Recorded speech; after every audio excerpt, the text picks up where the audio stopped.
The sun rises perfectly between the stones of Stonehenge, as if placed there by a giant's hand. How did ancient people, without any written astronomy, achieve such impossible precision? This video will reveal the ingenious methods prehistoric builders used to align their monuments to the cosmos. By the end, you will see these ancient structures as complex celestial computers and understand a form of science that thrived without a single written word. We will uncover how they tracked the solstice sun using mountain notches and why some temples seem to capture starlight in pools of water. What does our modern world overlook about the power of watching the sky? That profound connection to the sky was a language learned over countless lifetimes. Think about the world they inhabited, one without artificial light or digital distractions, where the night sky was a brilliant, ever-turning map. The most ancient sky watchers were not scientists in our modern sense. They were storytellers, farmers, and elders who understood that survival itself was written in the stars. Their first tools were not metal or stone, but memory and attention. They watched the sun's path shift along the horizon throughout the year, from a low, weak arc in winter to a high, powerful climb in summer.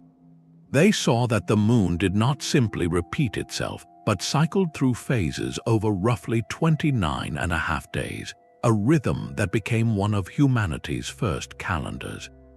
They noticed that certain bright stars, what we call planets, wandered against the fixed backdrop of other stars. Every shift and return was a message.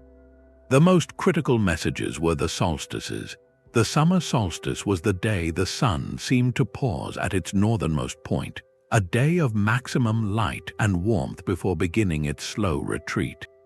The winter solstice was its opposite, the sun's lowest, weakest point, a moment of deep cold that promised the inevitable return of longer days. Marking these turning points was essential. A community might watch from a specific hilltop, noting where the sun rose over a distant mountain notch on that one special morning. They might drive a simple wooden post into the ground and watch where its shadow fell at noon, seeing it grow shorter or longer until the day it reversed direction. These were the first alignments, silent agreements between people and the cosmos. This knowledge was far more than practical. It was woven into the very fabric of their culture. The story of the sun's death and rebirth at the winter solstice became a powerful myth, a narrative of hope against the darkness. The spring equinox, when day and night balanced, might signal the time to plant seeds, linking celestial order to the promise of food. The elders who held this timing in their minds were among the most vital people in the community, their remembered observations dictating the rhythm of ceremonies, harvests, and migrations. This was a living, breathing astronomy carried on the wind of spoken word and enacted in ritual. It required no parchment or formula, only a deep, generational conversation with the sky. And it was this profound, embodied understanding that gave them the confidence and the need to build monuments that would echo these cycles in stone for millennia. That deep, generational conversation with the sky found its first permanent voice in the landscape itself. The most powerful tool in their celestial toolkit was not a device they built, but one they carefully chose: the horizon. This is the horizon observation technique, a method of stunning simplicity and profound patience. Imagine standing at a specific, sacred spot, perhaps a flat plateau or a riverbank clearing, year after year at dawn on the shortest day. Your eyes are fixed on the distant line where Earth meets sky, a jagged silhouette of mountains or a line of distant trees. You are waiting for the midwinter sun, weak and pale, to make its brief appearance. One year, you notice it peaks through a distinct V-shaped notch between two peaks. The next year, you watch again, and it rises from that exact same stone sentinel. After many cycles, this is no longer an observation, it is a law. The mountain notch and the solstice sun are partners in a cosmic dance. To make this partnership permanent, the builders did something extraordinary. They moved from observation to architecture. At that precise viewing location, they would erect a stone, or perhaps two stones forming a gate. When you stood at a designated marker behind them and looked through this man-made frame, your gaze would be directed perfectly toward that mountain notch where the sun was reborn each winter. They had, in effect, welded their celestial knowledge to the earthly landscape. The environment became their observatory, the unchanging hills their measuring stick. This required a kind of patience almost foreign to our fast-paced world. A slight error in placing that sighting stone would not reveal itself for another full year, when the sun would rise slightly off target. This was not a task for one lifetime, but for many, a project sustained by a community's unwavering dedication to preserving a sacred moment. A breathtaking example survives in the American Southwest, at Fajoda Butte in Chaco Canyon. Here, ancient builders did not even need to erect stones. They used ones the earth provided. They positioned 3 large stone slabs so that on the summer solstice, a dagger of sunlight slices perfectly through them to bisect a carved spiral petroglyph. At the winter solstice, 2 daggers of light frame the same spiral. On the equinox, another blade of light touches its side. This is a celestial clock carved by light and shadow, using the immutable horizon and cleverly positioned rock as its gears. It demonstrates the core principle by using the stable world around them as their guide. These early astronomers achieved a level of precision that locked their monuments into the very rhythm of the solar system, all without a single written calculation. But the builders' genius did not stop at the horizon. They learned to capture the sun itself, to bring its power inside their most sacred spaces. This is the second method, the masterful use of shadow and light play. Think of it as architecture that breathes with the sky. Instead of just looking out at a distant notch, these monuments were designed with precise apertures, corridors, or specially shaped stones that acted like celestial lenses.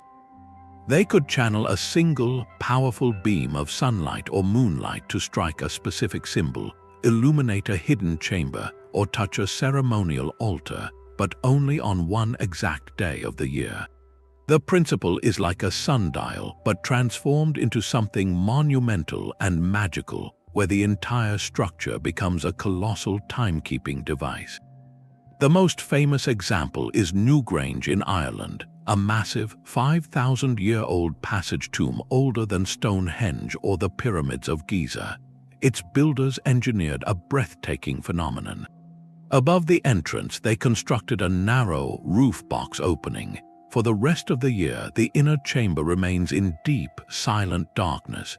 But for a few days around the winter solstice at dawn, something miraculous happens. As the sun crests the horizon, a thin, brilliant beam of light penetrates through this roof box. It travels down the long, narrow passageway, growing wider and brighter, until it floods the central chamber with golden light for about 17 precious minutes. Then, as the sun climbs, the light retreats and the chamber returns to shadow for another year. The precision required for this is staggering. The orientation of the entire mound, the exact slope and length of the passage, the dimensions of that roof box opening, all had to be calculated through generations of observation, trial, and subtle refinement. This was not a happy accident. It was a deliberate, hard-won achievement, and its purpose was far more than just marking a date. This dramatic light show transformed a cosmic event into a tangible, awe-inspiring experience for the community. It made the abstract concept of the sun's return a visceral, undeniable reality within a sacred, communal space. The sun, in a very real sense, was invited inside to perform its rebirth. This fusion of practical astronomy and profound spirituality turns these structures from simple buildings into theaters of the cosmos, where stone and sunlight collaborated to tell the oldest story there is, the promise of light returning to the world. Yet the builders' dialogue with the cosmos extended beyond stone and shadow into a third, more fluid dimension. They learned to harness the reflective power of water. In several ancient cultures, still pools and calm canals became more than sources of life. They transformed into celestial mirrors, a method of breathtaking elegance. This technique added a remarkable layer of both precision and profound symbolism to their alignments. Imagine the challenge of sighting a star cluster that hangs low, trembling just above the horizon. The flickering atmosphere can make it dance, complicating precise observation. But by creating a sacred pool at a strategic point within a temple complex, the builders found a solution. The surface of the water, when perfectly still, acts as a natural mirror, providing a stabilized, inverted image of the night sky. A builder could position a monument so that on a crucial night, the bright reflection of, say, the Pleiades star cluster would shine up from the dark water, perfectly centered between two pillars or aligned with a causeway. This reflection served as a double check, a way to verify a sightline with stunning clarity. It combined the solid certainty of horizon observation with the liquid magic of reflection. But the meaning went far deeper than practical astronomy. In many cosmologies, water was seen as a boundary between worlds, a reflective surface that connected the earth to the heavens above and the underworld below. To see a star not just in the sky but also rising from the depths of a sacred pool was to witness a cosmic unity. It made the celestial tangible, pulling the heavens down to earth in a shimmering, ethereal display. The effect during a ceremony, with torchlight glinting off the water and the mirrored stars, must have been spiritually overwhelming. While direct archaeological proof is elusive, as water features change or vanish over millennia, compelling theories point to its use. Some scholars suggest that the Maya master astronomers designed their ceremonial cenotes and temple courtyards so that the reflections of certain stars would align with architectural features during important festivals. The vast temple moats and reservoirs of Angkor Wat in Cambodia may have served a similar purpose, turning the complex into a map of the cosmos not just in stone but in reflected starlight. This method reveals an extraordinary sophistication. It shows builders not just using the landscape, but manipulating elemental forces, light, stone, and water, into a single harmonious instrument for reading the sky. Their science was not separate from their spirituality. It was the same language spoken in different tones. This knowledge of stone, shadow, and water was not kept in books but in people. The absence of written records created a different kind of science, one that was sung, danced, and remembered. Imagine the immense responsibility of an elder, a sky watcher, whose mind held the precise timing of an 18.6-year lunar cycle, or the subtle shift of a star's rising point over a century. This was not casual folklore. It was high-precision data encoded in poetry, rhythm, and ritual. Specialized keepers of this knowledge, often seen as bridges between the community and the cosmos, would train apprentices through intricate chants that contained numerical sequences, through dances that mimicked planetary movements, and through stories where heroes were constellations and their journeys mapped the passing of seasons. The monument itself was only half the tool, the other half was the living ceremony performed there. An annual gathering like the one at Stonehenge for the summer solstice was far more than a celebration. It was a critical act of communal calibration. As hundreds gathered in the pre-dawn chill, facing the heel stone, their collective anticipation, and then witnessed awe as the sun broke the horizon in perfect alignment physically and emotionally stamped that orientation into memory. To build it wrong for the next generation would be to break the ritual, to silence the story, to fail the ancestors. This made accuracy a spiritual imperative. And this system was brilliantly adaptable. If a young apprentice, through years of observation, noticed a tiny discrepancy in a star's position compared to the old chants, that observation could be discussed, verified, and carefully woven into the updated oral tradition. The knowledge lived and breathed, refined by each generation of watchers. It proves a profound truth that complex science can flourish as a living tradition, sustained not by ink on parchment, but by light in the eyes of those who kept watch, and by the unwavering human need to find our place in the vast, turning sky. The Great Pyramid of Giza stands as a silent testament to a celestial ambition carved in stone.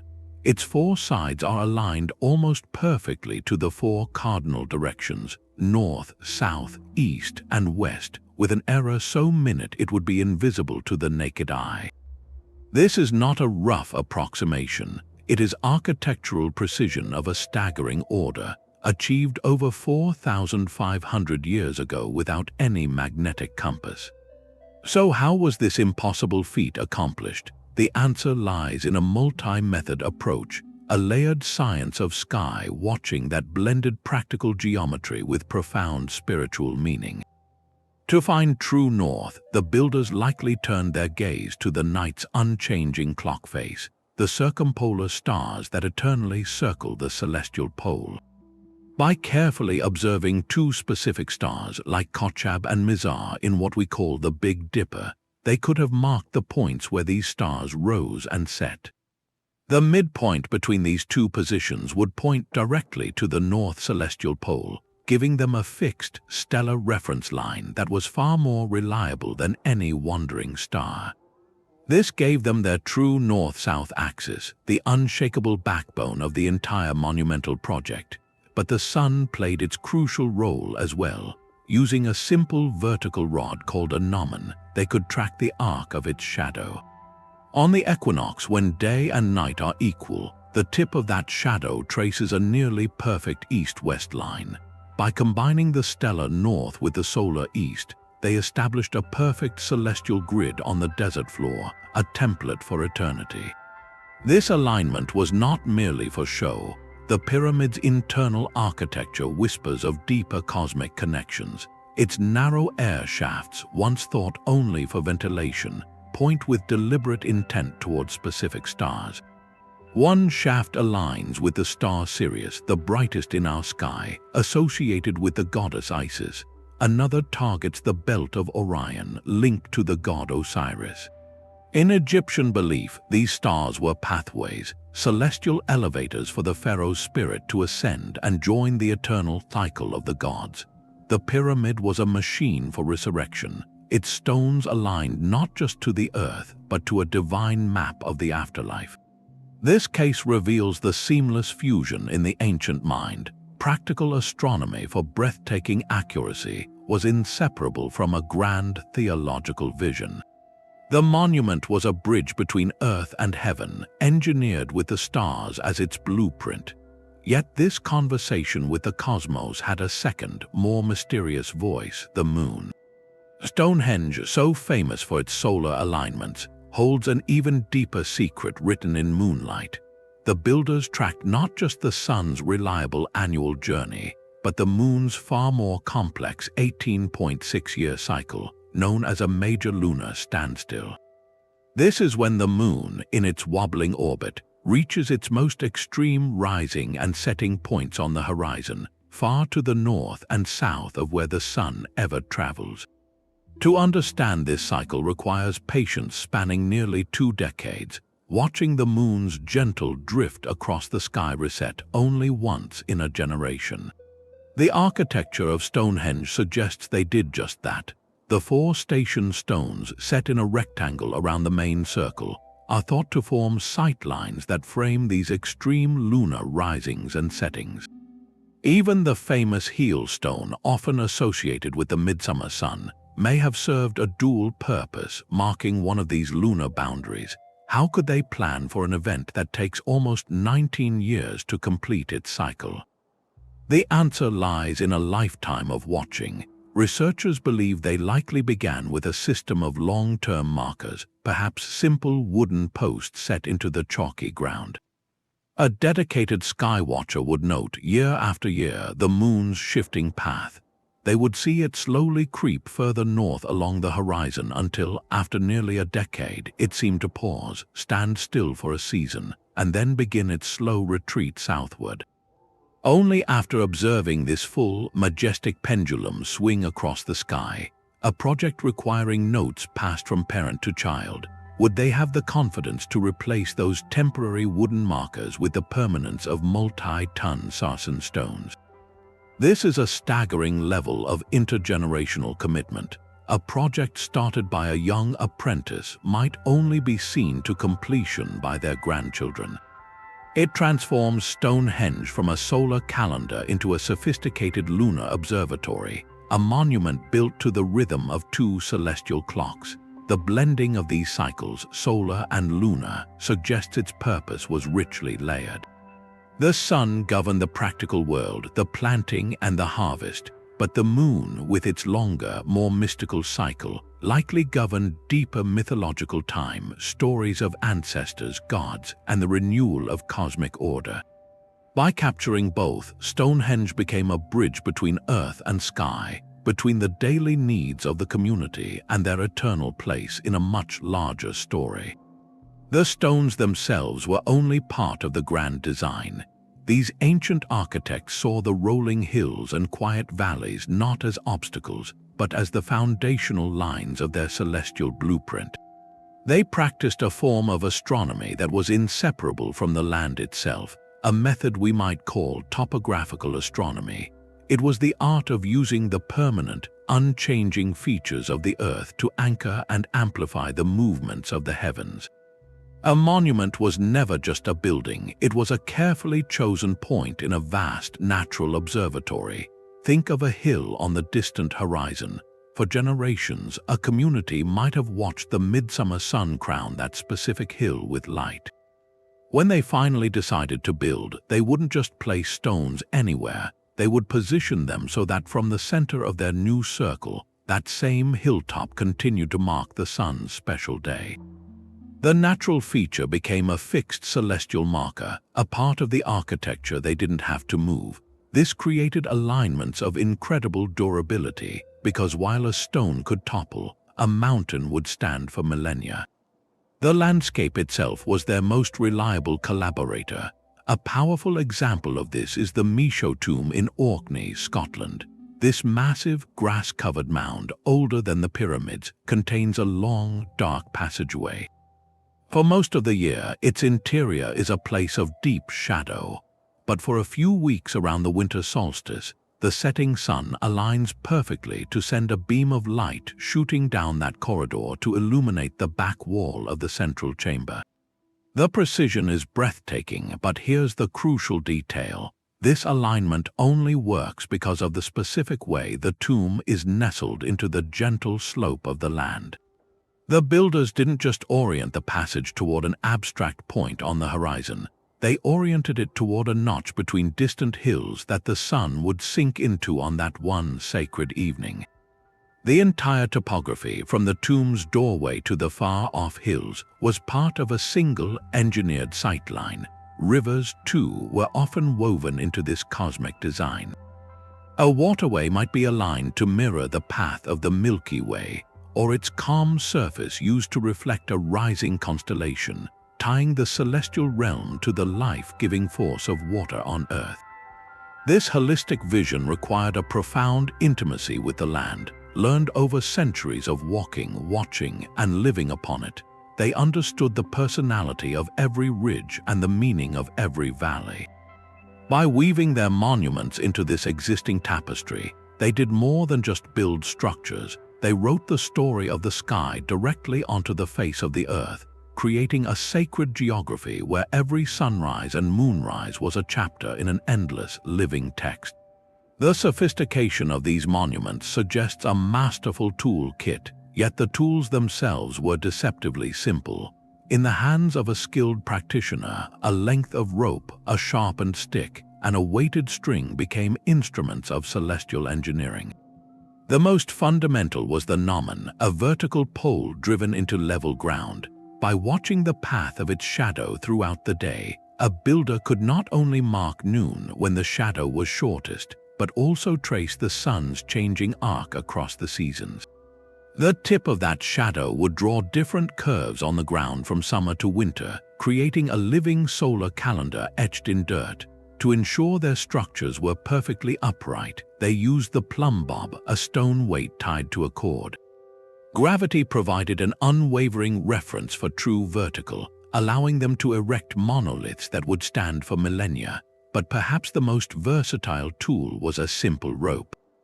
By fixing one end as a center point and walking the taut length in a circle, they could lay out the perfect rings of a henge. More intriguingly, by using a rope with knots spaced at precise intervals, they could generate complex geometry. A 12-knot rope could be stretched into a 3-4-5 triangle, guaranteeing a perfect right angle, the essential cornerstone for squaring a temple or aligning a pyramid's base. There is compelling evidence that the builders of Stonehenge and other megalithic circles used such rope geometry to plan their colossal layouts. The wooden equivalent of these tools was the sighting device. In ancient Egypt, astronomers used a tool called a merkit, a horizontal bar with a plumb line hanging from it. By lining up the bar with a specific star and ensuring the plumb line hung straight, they could track the star's transit across the night sky, marking time with stellar precision. These were not gadgets of convenience, but extensions of the observer's own senses, refined through a lifetime of practice. Their power lay not in mechanical complexity, but in the deep, intuitive understanding of the user. A master builder didn't just see a rope, they saw a radius, an angle, a future circle of stone. They didn't just see a shadow, they saw a moving point on a cosmic clock. This reveals a profound truth about their achievement. Their greatest technology was not in their hands, but in their cultivated patience and their generational dedication to reading the subtle language of the world around them. The true genius of these builders may have been their profound patience, a willingness to learn from the sky's own slow corrections. These celestial alignments were not sudden revelations carved in perfect stone, but the result of generations of trial, error, and careful refinement. Imagine a community deciding to mark the rising point of a significant star. They would not immediately quarry and haul a 20-ton pillar. Instead, they would begin with something far more humble, a series of wooden posts set into the earth. For years, perhaps for the lifetime of the elder who proposed the alignment, they would watch. At the appointed time, they would gather and see if the star truly rose between those posts. Often it would not. The first attempt might be off by a hand's width, a subtle but meaningful error only visible on that one special night. So the next year they would adjust, moving one post slightly to the north, another a little to the east. They would watch again and adjust again. This process could continue for decades, a slow, meticulous dialogue between the builders and the cosmos. Only when the alignment was verified over many cycles, when the star or sun performed its perfect passage year after year, would the community commit to the back-breaking labor of replacing those temporary wooden markers with eternal stone. The monument itself became a physical record of this accumulated knowledge, each stone a final answer to a question asked over a lifetime. We can see evidence of this long-term experimentation on a breathtaking scale at places like Carnac in France, where thousands of standing stones stretch for miles across the landscape.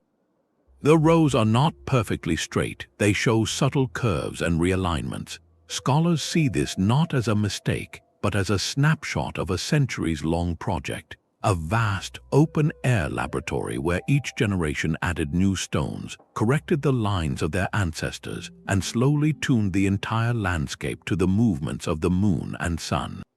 This incremental approach transforms our understanding. It means these achievements were not the product of a single brilliant architect with impossible technology, but of a stable, dedicated culture that could pass a sacred project from parent to child across hundreds of years. It was a form of intergenerational teamwork, where the goal was so important that no single lifetime was enough to complete it. The monument was both the instrument of their science and the proof of their enduring commitment, a testament not to magic, but to the persistent, watchful effort of countless forgotten eyes fixed on the horizon. These long-term projects were guided by a powerful force, the stories written in the stars themselves. For the builders, the constellations were not random patterns, they were a celestial pantheon, a map of ancestors and deities whose movements dictated the rhythm of existence. This celestial mythology became the ultimate blueprint, transforming practical astronomy into sacred architecture. A temple's orientation was not merely to catch the solstice light, but to welcome a specific god. A pyramid's shaft did not just point to a star, it aimed at the throne of a divine ancestor. The architecture became a physical prayer, a way to anchor their most important stories permanently into the landscape. At the ancient city of Teotihuacan in Mexico, the Street of the Dead and its massive pyramids align precisely to celestial north, a remarkable feat of engineering. But the alignment holds a deeper layer of meaning. This grand axis also points to the setting point of the Pleiades star cluster.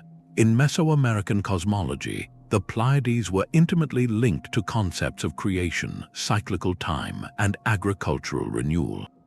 Their annual disappearance and reappearance in the night sky marked a critical period in the calendar. By aligning their entire ceremonial city to these stars, the rulers of Teotihuacan were literally building their myth of cosmic order into the ground. Every time the Pleiades set along that sacred avenue, the city itself would resonate with the story of creation, reinforcing the ruler's divine connection to the forces that sustained the world. This pattern repeats across the globe. In ancient Egypt, the pyramid texts speak of the king joining the circumpolar stars, the so-called imperishable ones who never set. The narrow shafts within the pyramids pointing to these eternal stars were not air vents but spirit passages, designed as a celestial runway for the soul. The monument's very shape might have mirrored the myth of the primordial mound, the first land to rise from the waters of chaos, with its sides representing the rays of the sun god falling to earth. To separate the engineering from the mythology is to misunderstand the project entirely. The precision was for the spirit as much as for the calendar. The alignment ensured that the symbolic journey described in the rituals would be mirrored by an actual, observable event in the heavens, making the myth undeniably real for all who witnessed it. The monument became a machine for making belief tangible, where stone and story, earth and sky, were fused into a single, enduring truth. But even the most perfectly aligned stone cannot stop the sky from slowly turning. The earth itself has a wobble in its spin, a vast celestial drift called precession, which gradually shifts the entire backdrop of stars over a cycle of 26,000 years. This creates a profound challenge for any culture building for eternity. An alignment to a specific star that was perfect when a monument was raised in 3000 BC would be noticeably off just a few centuries later, as the star's rising point crept along the horizon. So how did these ancient astronomers, with no knowledge of this planetary wobble, respond when their sacred alignments began to fail? The evidence suggests they were not passive observers, but active participants in a long-term conversation with a shifting sky. At some sites, we find clear signs of correction. Stones were carefully moved, sometimes only a few inches, or entirely new pillars were added to re-establish a sightline that the drifting stars had abandoned. This tells us the knowledge was alive, maintained by generations of watchers who noticed the discrepancy and took action to fix it, preserving the monument's function across centuries. Other structures seem to have been designed with a built-in tolerance. Instead of a single, razor-thin line of light, architects might create a broad window or a pair of stones framing a wide section of horizon. This allowed the rising sun or star to be seen as aligned for a period of several days, or even for a wider arc of its processional journey. The monument marked a season or an era, not just a single, fleeting moment. Perhaps most intriguing is the idea that the meaning of the alignment itself could evolve. A temple originally built to greet the rising of the bright star Sirius might, over 1,000 years, find that star had moved. But a new, significant star might now be rising in that same sacred gateway. The stories and rituals could adapt, transferring the celestial significance to the new occupant of the sky. The static stone thus hosted a changing celestial narrative, its purpose renewed by each generation's interpretation of the heavens above it. This dynamic relationship forces us to see these monuments not as frozen snapshots of a single ancient sky, but as active instruments in a dialogue that spanned millennia. They were not built and finished, but lived in, watched from, and subtly edited, a testament to humanity's enduring attempt to find fixed points in a universe of constant, graceful change. This shared human impulse to build with the sky stretched across the entire hemisphere, from the deserts of the Southwest to the peaks of the Andes. While the principles were universal, the solutions were brilliantly local, each culture crafting its own dialogue with the cosmos from the materials and landscapes it knew best. In the high desert of Chaco Canyon, the ancestral Puebloans engineered the now famous sun Dagger. 3 massive stone slabs, carefully positioned on Fajoda Butte, act as a celestial aperture. At noon on the summer solstice, a piercing blade of sunlight slices perfectly between them to bisect a carved spiral petroglyph below. Come the winter solstice, 2 daggers of light bracket the same spiral. It is a solar calendar of breathtaking elegance, using the immutable rock of the canyon itself as its mechanism. Far to the south, atop the sacred city of Machu Picchu, the Inca crafted the Intihuatana, the hitching post of the sun. This intricately carved granite pillar served as a sophisticated gnomon. During the equinoxes, the sun would cast no shadow at all from its central point, a moment of perfect balance that was central to Inca cosmology and their rituals of agricultural renewal. These were not crude markers, but precision instruments in stone, each perfectly adapted to its altitude and latitude. The Maya, in the dense rainforests, developed a different architectural language for the sky, the E-group complex. This layout typically featured a long, low platform facing a central pyramid. From the platform, observers could watch the sun rise over the pyramid's corners at the solstices and directly over its center at the equinoxes. Entire cities were planned around these solar sightlines, turning urban design into a living calendar. Meanwhile, in the heart of North America, the Mississippian people of Cahokia built their own version of a celestial observatory, now called Woodhenge. This was a vast circle of massive cedar posts where the sunrise on the equinox would align with a central marker post and the front of the city's great temple mound. It democratized celestial observation, a public calendar visible to thousands in the thriving city below. Even the Amazon, a place we rarely associate with monumental astronomy, reveals hints of this ancient practice. Enormous geometric earthworks and geoglyphs, mysterious shapes carved into the forest floor, show alignments that may have tracked the solstices or the heliacal rising of certain stars, events that signaled the coming of the vital rainy season. The purpose was deeply practical, woven into the very survival of communities in a challenging environment. From desert buttes to rainforest clearings, from mountain peaks to river valleys, this hemispheric view reveals a powerful truth. The specific symbols and gods differed, but the underlying methods, horizon marking, shadow casting, and the patient tracking of cycles, were remarkably consistent. This common toolkit suggests a shared human intuition, a deep-seated need to find order in the heavens and reflect it here on Earth.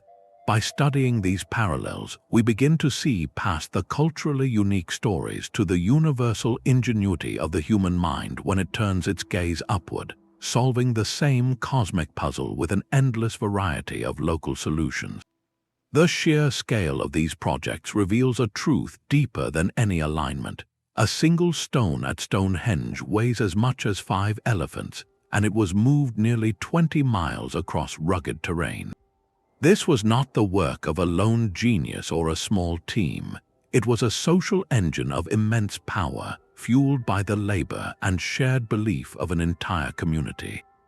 To erect such a monument required mobilizing hundreds, perhaps thousands of people, from the skilled quarry workers who knew how to split sarsen slabs, to the teams who fashioned timber sledges and rollers, to the countless hands that hauled the ropes, singing in unison to keep the rhythm of the pull. This monumental endeavor was only possible with profound social cohesion and a unifying purpose that transcended individual need. The project itself became a ritual, a physical enactment of their collective identity and their shared relationship with the cosmos. As the workers toiled, they were not just moving rock, they were participating in the story. Elders and sky watchers would have been present, explaining the celestial significance of each stone's placement, recounting the myths of the sun god's journey or the moon's long dance. The very act of hauling a lintel to cap two uprights, knowing it would frame the midsummer sunrise, transformed an abstract astronomical concept into a tangible, communal achievement. Every blister, every shared meal, every night spent under the stars at the worksite reinforced the knowledge, embedding the alignments not just into the earth but into the social fabric. The monument, once complete, then served as the ultimate focal point for this reinforced community. It was the stage for the very celestial events it was built to mark. Generations would return each solstice, standing where their ancestors had once strained to raise the stones, witnessing the light perform its predicted drama. The stories told during construction would be retold during the ceremonies, the alignment verified anew, and the next generation of sky watchers inspired. This cycle created a self-perpetuating system of knowledge transmission. The structure was a social technology as much as an astronomical one. It used shared labor to create a permanent, communal reference point, a giant, immovable clock around which all of society could synchronize their time, their ceremonies, and their very sense of belonging.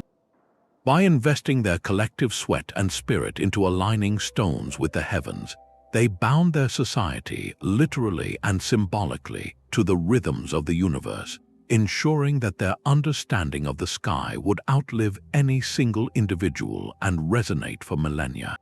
Yet this brilliant tapestry of interpretation is not woven without controversy.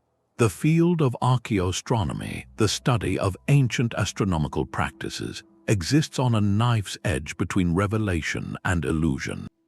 The central challenge is profound. How do we prove that an alignment was intentional and not simply a lucky accident of geology or architecture? With countless stones and an infinite sky, if you draw enough lines, some will inevitably point to something celestial by pure chance. This is the statistical ghost that haunts every researcher. A single line pointing to a star's rising point might be intriguing, but it is not proof. Critics rightly demand more, pushing the field toward a far more rigorous methodology. Modern archaeoastronomers must become celestial detectives, building a case with multiple, independent strands of evidence. The first tool is statistical analysis. They do not just look at one alignment, they map every major sightline from a monument, then use sophisticated software to recreate the ancient sky and calculate the probability that such a cluster of alignments could occur randomly. If 10 doorways all frame significant solar or lunar events, the odds of that being coincidence plummet. The second tool is historical reconstruction. Software like Stellarium allows them to wind back the clock, accounting for the slow wobble of precession, to see exactly which stars or sunrises would have been visible from a specific point 4,000 years ago. This removes modern assumptions and plants us firmly in the eyes of the ancient observer, but the most compelling evidence often comes from outside the stones themselves. This is where ethnography and archaeology converge. An alignment becomes overwhelmingly convincing when it is supported by a cultural story. For instance, a tomb passage oriented to the winter solstice sunrise becomes a sun door, not just in stone, but in local folklore passed down for generations. Artifacts found within, like a gold disc representing the sun or carvings of solar deities, provide tangible cultural corroboration. The discovery of similar alignments at multiple, geographically separate sites built by the same culture strengthens the case further, showing a shared tradition, not an isolated fluke. This multi-layered approach separates robust science from speculative fiction. It allows us to say with confidence that the light box at Newgrange was a deliberate solstitial instrument, because its architecture, its cultural context, and the oral histories of rebirth all sing the same celestial song.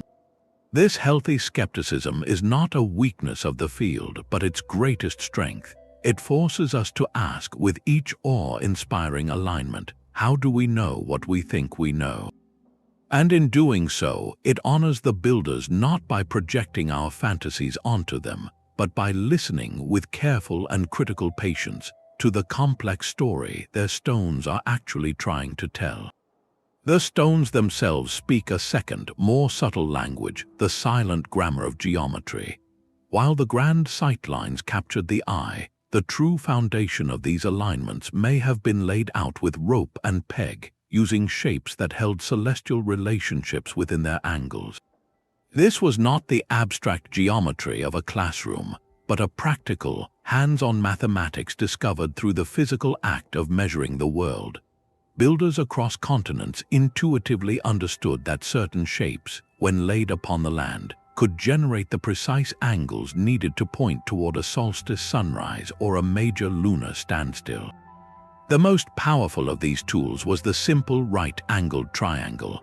Long before the Greek philosopher Pythagoras formalized the theorem, megalithic engineers were using ropes knotted at regular intervals to create perfect 3-4-5 triangles. Stretch a rope with 12 evenly spaced knots, form a triangle with sides of 3, 4, and 5 units, and the angle between the 3 and 4 unit sides is a perfect 90 degrees. This guaranteed a true square corner, the essential starting point for any monumental layout. But its use went far beyond ensuring straight walls.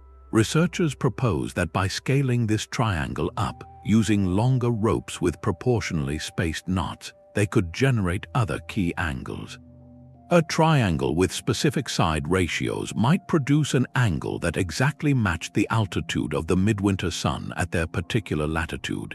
They could literally lay the angle of the sun's journey on the ground, then simply align one side of their triangle to true north and know exactly where on the horizon the sun would appear on the shortest day. The geometry became a calculator, translating celestial movement into terrestrial measurement. We see echoes of this practical math in the breathtaking precision of stone circles. To create a perfect ring, builders would fix a central peg, tie a long rope to it, and walk the taut line in a circle, marking the circumference with stakes. Yet some circles, like Stonehenge, are not just simple rings. They are sets of concentric circles and arcs whose relationships suggest a deeper geometric play. The arrangement of the famous blue stones may reflect complex patterns like the Pythagorean triangles, used to plot key astronomical sightlines between the stones themselves. This geometric language appears to be a universal dialect. In the ancient temple of Gunung Kawi in Bali, the ratios between shrine spaces mirror those found in Egyptian pyramids. The proportions of certain Japanese burial mounds or coffin resonate with the same harmonic ratios seen in megalithic Europe. This doesn't imply a lost global civilization, but rather points to a shared human discovery that manipulating physical form with simple tools reveals a hidden order that mirrors the heavens. The circle itself, perhaps the most sacred shape, embodied this unity. Its infinite symmetry with no beginning and no end reflected the cyclic nature of time, the path of the sun, and the dome of the sky. By inscribing these perfect geometric shapes onto the landscape, the builders were doing more than just planning a building. They were enacting a principle. They were making the invisible logic of the cosmos visibly, tangibly present in their world. The monument was the final expression of a process that began with a rope in the dirt, a process where mathematics was not written but woven, and where every perfect angle was a silent prayer to the order of the universe. The stones that framed the solstice sunrise also marked the turning of the earth toward spring, a signal that the time for sowing seeds was near. For countless communities, the most profound purpose of tracking the sky was breathtakingly practical. It told them when to plant and when to reap. Their survival depended on reading these celestial cues with unwavering accuracy. A temple aligned to the equinox sunrise might not just honor a god of balance, but practically announce that the soil was warming and the days were now longer than the nights, the perfect window to begin tilling the fields. The monument became a communal calendar, its alignments translating the slow dance of the heavens into a clear, actionable schedule for the entire village. The role of the sky watcher in this system was one of immense responsibility. Their observations dictated the rhythm of life. A mistake in timing could mean a failed harvest, a season of hardship for everyone. This necessity forged a powerful bond between celestial science and daily survival, driving the refinement of their methods over generations. The accuracy required for farming, however, had a different character than that needed for a precise solstice light show. A farmer needs to know a planting season, a window of perhaps several weeks, not a single, razor-thin moment. This allowed for what we might call alignment windows, broader architectural features that framed the sun's position over a period of days. A pair of standing stones might be set so that the sun rose between them for an entire month, signaling the heart of the planting time. Or a shadow might be designed to fall across a series of markers, each one representing a different week in the crucial growth cycle. This built-in tolerance made the system robust and forgiving, yet no less vital. The consequence of error was not a broken ritual, but empty granaries. This practical urgency is what ensured the knowledge was maintained, respected, and passed down with such care. Elders taught the younger generations not just the stories of the stars, but the specific horizon points that signaled the first spring rains or the arrival of migratory birds that coincided with planting. The monument itself stood as a stone promise, a permanent, communal guarantee that the cycles they depended on were eternal. When the people saw the midwinter sun pause and then begin its climb back from the heel stone, they weren't just witnessing a celestial event. They were receiving a reassurance, a contract from the cosmos that the earth would wake again, that the seeds would sprout, and that life would continue. In this way, the grandest stones were always rooted in the soil, their gaze fixed on the stars so that their community could keep its hands firmly in the earth, working in harmony with a universe that provided both the mystery and the meal. This designed awe was the true power of the stones. To step inside Newgrange on a winter morning and witness that single, piercing beam of light invade the perpetual darkness is to experience a profound psychological shift. The architecture creates a stark contrast, a sensory deprivation followed by a sudden, overwhelming revelation. In that moment, the abstract concept of the solstice is not just understood, it is felt in your bones. The cosmic event becomes personal, a direct communication between the heavens and the individual standing in that sacred dark. This was no accident, it was emotional engineering of the highest order. By controlling the sensory experience, the builders could orchestrate a feeling of divine presence. The priest or elder who knew the timing, who stood at the focal point to receive the first light, was visually and symbolically transformed into a conduit for celestial power. Their authority was not merely claimed, it was demonstrated by the sky itself, in a spectacle they alone could stage. This legitimized the social structure, reinforcing the idea that the keepers of the calendar were essential intermediaries without whom the sun might not return. The experience also forged unbreakable communal bonds, sharing that collective gasp as the light touched the backstone, feeling the same chill and subsequent warmth, created a powerful shared memory. It was a story you didn't just hear, you lived inside it. This shared wonder became the glue of their culture, a repeated ritual that bound each person to a collective identity far larger than themselves. The immense effort of hauling stones for generations makes perfect sense when you see it as an investment in this feeling, in manufacturing awe on a monumental scale. It was about creating a tangible anchor for belief, a place where the mystery of the universe could be touched, seen, and remembered, ensuring that every member of the community felt part of a meaningful, ordered cosmos. The alignment of a stone to a star did more than mark time, it could also chart a path across the earth. For a traveler facing a vast, featureless desert or an open sea, the world offered few reliable landmarks. But the sky was a constant, a monument built to frame the rising point of a bright star like Sirius or the North Star, became something far more versatile than a temple. It transformed into a permanent, unmoving signpost. This is the principle of the navigational alignment, where celestial knowledge was woven directly into the practicalities of human movement. Imagine a stone row on a coastal plain, its long axis pointing precisely toward a distant mountain pass. That pass itself might be the place where a specific star first appears over the horizon each year. For a trader carrying goods or a community moving to seasonal grounds, this created a foolproof guide. You would simply follow the line of stones on the ground until you reached the pass, and there you would find your celestial confirmation in the night sky. The monument was a terrestrial instruction, a node in a vast, living map that connected the geometry of the land to the clockwork of the heavens. This system turned the entire landscape into a readable text. A solitary standing stone on a hill, visible for miles, might be aligned so that at a certain time of year, the setting sun would appear to sink directly behind a second, even more distant stone, marking a safe route through otherwise treacherous marshes. These were not random markers, but carefully placed waypoints in a network of celestial highways.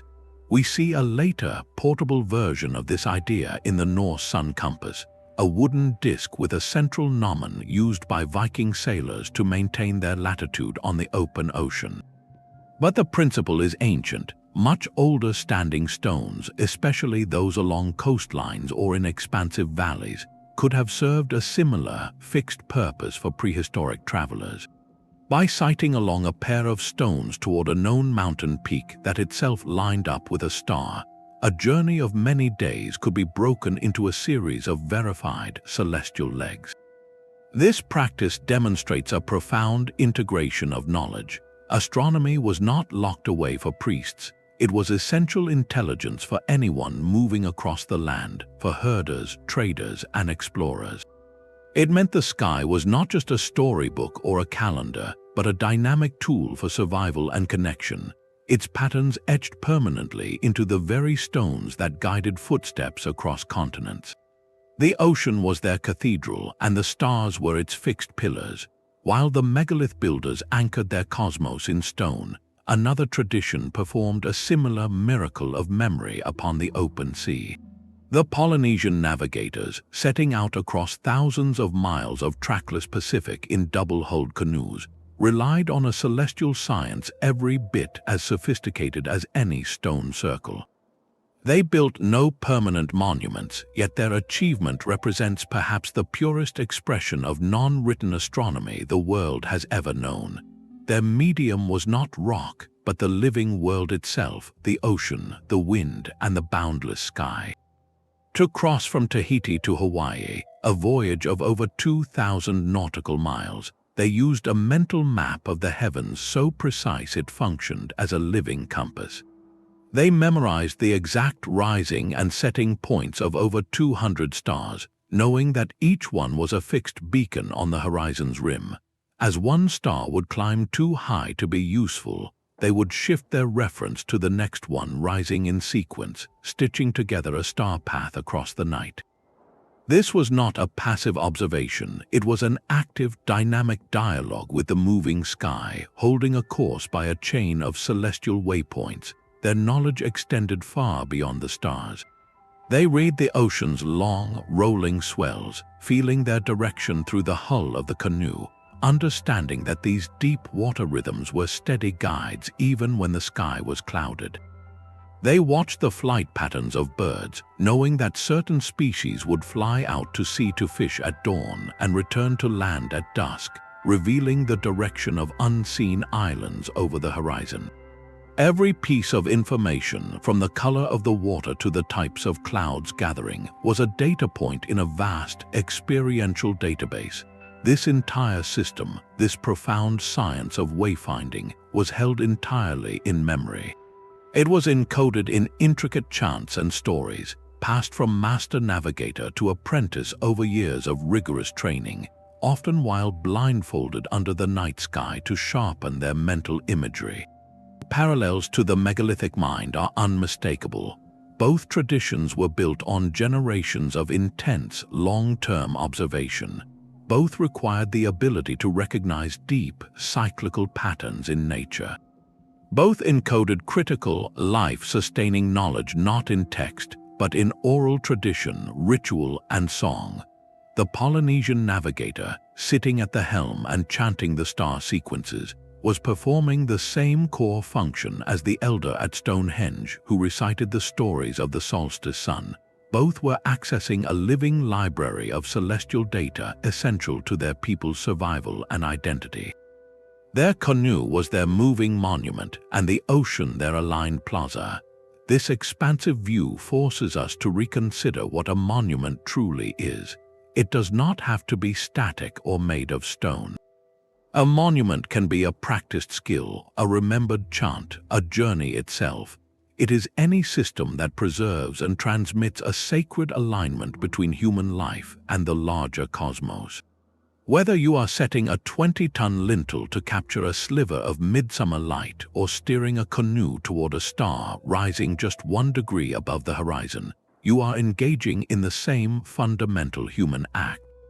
You are using the unwavering cycles of the sky to navigate the uncertainties of your world, building meaning and direction from the oldest map we have. The starry figures we trace with our fingers tonight are whispers from a world without writing. Orion the hunter, the great bear circling the pole, the Pleiades cluster. These are not just random patterns, but a living legacy, a storybook written in light by countless generations of prehistoric sky watchers.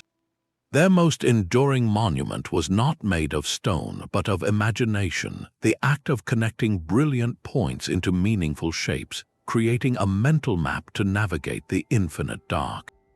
This star lore, embedded in myths from every corner of the globe, is the direct, breathing descendant of the same knowledge used to orient monoliths and temples. When a culture tells a story about a hero placed in the sky, that story often contains a hidden manual encoding the star's behavior, its season of appearance, and its relationship to the earth below. For the ancient Greeks, Orion's dramatic rise in the winter signaled the coming of stormy seas, a practical warning woven into an epic tale of a giant hunter. For the Lakota people of North America, the same group of stars we call the Big Dipper was the sacred hoop, a symbol of the cyclical nature of life and the seasons. These narratives did more than entertain. They preserved vital celestial data in a form impossible to forget. By studying the myths associated with stars that physically align with ancient structures, we can sometimes reverse engineer the builder's intentions. A temple doorway oriented to the rising of Sirius might be accompanied by local lore calling it the Star of the Great Flood, linking its annual reappearance with the Nile's inundation and the renewal of life. The alignment gives the myth a stage, and the myth gives the alignment its soul. This living tradition of finding pictures and stories in the stars is a continuous, unbroken human thread. It connects the elder who watched the Pleiades dawn, rise over a stone circle with the parent today pointing out the same tiny cluster to a child in the backyard. We are still using those same celestial guides, storytellers, and markers of time, proving that our need to build meaning from the cosmos is written not just in stone, but in the very way we see the light. A whispering doubt often follows our awe at these ancient wonders. If they achieved such impossible precision without writing or modern tools, perhaps they weren't human at all. Popular stories suggest forgotten super-civilizations wielding crystal power, or even guidance from star travelers who left blueprints in the stones. These are compelling tales, but they share a common flaw. They skip over the people themselves, applying Occam's razor, the principle that the simplest solution is usually correct, leads us away from cosmic intervention and back to the very ground we stand on. The simplest explanation is the one supported by the evidence, generations of patient watchers using ropes, poles, and their own hard-won memory. Every tool we've discussed, from the gnommon's shadow to the knotted cord, has been found in the archaeological record or is echoed in living traditions. The story of gradual refinement, of wooden posts slowly corrected over decades before being replaced by stone, is written in the landscape itself at places like Karnak. This human-scale narrative is not less amazing, it is more so. To suggest that our ancestors needed outside help to raise these monuments does them a profound disservice. It robs them of their genius, their perseverance, and their profound connection to the world they inhabited so intimately. The real, breathtaking mystery is not how some outside force could have done it quickly, but how human communities, with nothing but shared purpose and careful observation across lifetimes, achieved such a lasting conversation with the universe. Their patience was their most advanced technology. By letting go of the myth of lost super science, we actually reclaim a far more inspiring truth. These structures are not relics of a power we lack, but monuments to a patience we have forgotten, a testament to what people can accomplish when they work together toward a vision that outlives them. The stones do not point to the stars and whisper of aliens, they point to the stars and sing of us. The sky they watched was not the sterile dome we see today. It was a living, breathing entity intimately shaped by the air they breathed and the land beneath their feet. The local climate was not a backdrop to their astronomy, it was the very lens through which they saw the cosmos. In the crisp, dry air of a desert plateau, the atmosphere was a crystal-clear window. Stars did not just twinkle high above, they burned all the way down to the very lip of the earth, their light piercing and steady. This allowed for breathtaking precision, enabling builders to mark a star's rising point with an accuracy of a fraction of a degree, because that star was visible the moment it broke the horizon. The clarity of such a sky made detailed stellar alignments not just possible, but almost inevitable, inviting a deep and complex relationship with the night. In the misty valleys of northern Europe, however, the celestial conversation had a different accent. Here, frequent fog and cloud cover could cloak the stars for nights on end. In this environment, relying on the fickle pinpricks of starlight for critical calendar events would be a recipe for uncertainty, so the builders adapted. They turned their primary focus to the sun, the one celestial body powerful enough to burn through the haze and cast definitive shadows. Their monuments became solar instruments first and foremost, designed to capture the sun's reliable, if often softened, light on the most important days of the year. This pragmatic adaptation shows their science was not a rigid dogma, but a flexible response to the sky they were actually given. Even the most perfectly aligned site was not immune to the slow hand of environmental change. A temple built during a period of arid climate, with a clear sightline to a distant mountain notch, might find that sightline gradually swallowed over centuries by a creeping forest as the climate grew wetter. A river that once mirrored the Milky Way could shift its course over generations, breaking the reflective symmetry of a sacred pool. These were not sudden catastrophes, but slow, creeping challenges that would have tested the knowledge of the sky watchers. A community might respond by laboriously clearing the vegetation year after year to preserve their view, a maintenance ritual as important as any ceremony. Or if the change was too profound, they might make the difficult decision to modify the site, adding new stones to re-establish a lost alignment, or in some cases, to abandon the place entirely, seeking a new location where the dialogue with the cosmos could begin again under clearer skies. This reminds us that these stone calendars were not set in a timeless vacuum. They were rooted in a specific ecological moment, partners in a dialogue with a particular sky from a particular hilltop in a particular era. When we look at a stone circle today, we are seeing only the silent partner in that conversation. To truly hear it, we must try to see the world as they did, not just the monument, but the quality of the light, the clarity of the air, and the challenges posed by their own changing world. This environmental context deepens our respect for their achievements. It was not a universal, one-size-fits-all astronomy, but a brilliant constellation of localized solutions, each culture crafting its own celestial language in direct response to the unique whispers of their winds and the specific clarity of their night. This living dialogue between sky and culture did not end with the last standing stone. To truly hear the whispers of the prehistoric past, researchers have learned to listen to voices that still speak its language today. This field is called ethnoastronomy, the study of how living indigenous and traditional societies understand and use the stars. By observing cultures that maintain deep, oral traditions of celestial knowledge, scientists gain a priceless window into how ancient, non-literate astronomy might have functioned in practice. These are not mere curiosities, they are living models of the very processes we can only guess at from silent ruins. Take the Aboriginal peoples of Australia, whose connection to the land stretches back tens of thousands of years. Their knowledge system is woven into songlines, intricate oral maps that describe the landscape through epic stories of ancestral beings. These stories do not just follow rivers and mountains, they are explicitly tied to the movements of stars and planets. A particular songline might detail a journey that corresponds to the path of the Milky Way across the sky, with each verse marking a specific celestial event or a terrestrial landmark.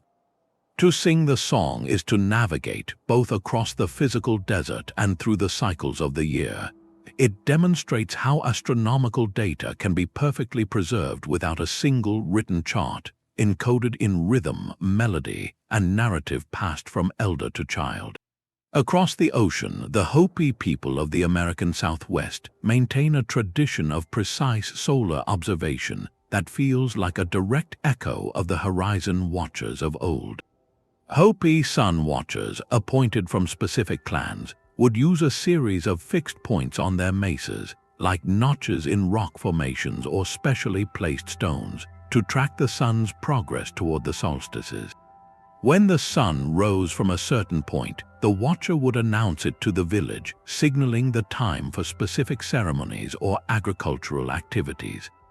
This was not a casual glance at the sky. It was a formal, community-supported role requiring years of training and meticulous attention. The knowledge was not abstract, it was actionable, governing the rhythm of prayer, planting, and community life. These living traditions reveal the full, rich context that bare stone alignments can only hint at. They show us how astronomical knowledge is never just data, it is embedded. It lives in the ceremony that greets the dawn, in the art that depicts a constellation story, in the dance that reenacts a planetary conjunction. It is taught not through textbooks, but through participation, through helping the elder prepare the observation site, through listening to the stories told while waiting for the first light. This offers a powerful analogy for prehistory. The Great Henge was not just an observatory, it was a classroom. The act of gathering there for the solstice was the lesson. The stories told as the light struck the altar were the curriculum. By studying these living systems, we move beyond cold measurements of angles and azimuths. We begin to appreciate the emotional and social weight of this knowledge, understanding why a community would dedicate generations to perfecting it. This approach does more than fill gaps in the archaeological record. It builds a bridge of empathy. It reminds us that intelligence and profound understanding can take many forms. A complex equation and a deeply memorized songline can be two different expressions of the same human genius for pattern recognition. In a world that often privileges written records, ethnoastronomy stands as a vital correction, showing us that some of humanity's most sophisticated science has always been written in the wind, carried on the voice, and remembered in the shared heartbeat of a community watching the sky together. The stones did not just point at the sky, they translated it. Each monument we have explored was far more than a simple marker. It was a complex interface, a designed meeting point where human society could directly interact with the cosmos. Think of it like this: if the heavens were a vast, silent library of cycles and stories, these structures were the reading room, the translation device, and the ritual space all in one. The precise celestial alignment was not merely an added feature, it was the fundamental operating system that made every other function possible. It was the core code that allowed a single arrangement of stone to serve as a community clock, a sacred theater, a living storybook, and a symbol of unifying power all simultaneously. To try and separate the astronomical purpose from the spiritual or social purpose is to misunderstand the ancient mind entirely.